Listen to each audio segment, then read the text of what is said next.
போயிருக்குங்க. ஆதாரத்தோட ப்ரூவ் பண்ணும்போது ஆதாரம் இல்லாத இருக்கவங்கள நீங்க நம்புறீங்க, ஆதாரத்தோட இருக்கிறவங்கள நீங்க நம்ப மாட்டீங்களே. ப்ரூஃப் இருக்குன்னா அவங்ககிட்ட நீங்க ப்ரூஃப் கேட்க மாட்டீங்க. இருங்க, அந்த ரீலே போதுமேங்க.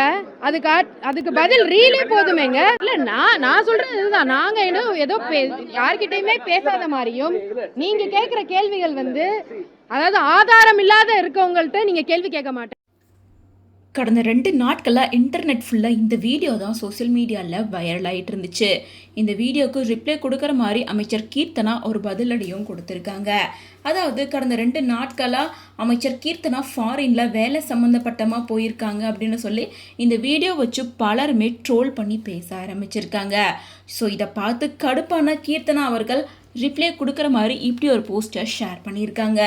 அதாவது இதில் என்ன சொல்லியிருக்காங்கன்னா, ஒரு பொண்ணு சாதாரணமாக அவளோட அன்றாட வேலையை பார்க்குறப்ப அதை கூட வச்சு அரசியல் பண்ணுறாங்கன்னா அவங்களோட பலவீனமான பிற்போக்குத்தனமான மனநிலையை காட்டுது அது.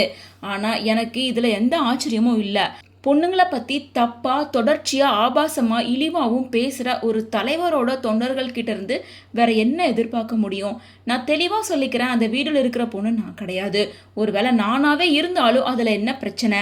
ஒரு பொண்ணோட ட்ரெஸ்ஸு அவளோட அழகு இல்லை, அவளோட சந்தோஷத்தை பற்றி பேசுறதுக்கு இவங்களுக்கு என்ன உரிமை இருக்குது? எங்களோட கொள்கை, ஆட்சி, சாதனைகள் பற்றி பேச முடியாதப்போ தலைவர்கள் அப்புறம் அவங்களோட குடும்பத்தோட தனிப்பட்ட வாழ்க்கையை பற்றி பொய்க்கதைகளை கிளப்பி விடுறாங்க.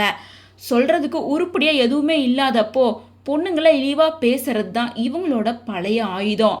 அப்புறம் வெறும் முகச்சாயல் ஒரே மாதிரி இருந்ததுக்காக இந்த பிரச்சனைக்குள்ளே இழுக்கப்பட்ட அந்த வீடியோவில் இருக்க பொண்ணுக்கு ஒரு விஷயத்த நான் சொல்லிக்கிறேன்.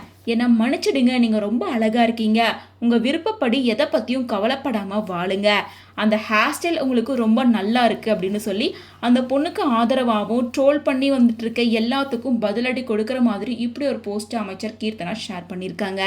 இதான் இப்போது சோஷியல் மீடியாவில் வைரல் ஆகிட்டு இருக்கு. இது குறித்து உங்கள் ஒப்பீனியன் என்ன அப்படின்றத கமெண்ட்ஸ் மூலமாக ஷேர் பண்ணுங்கள்.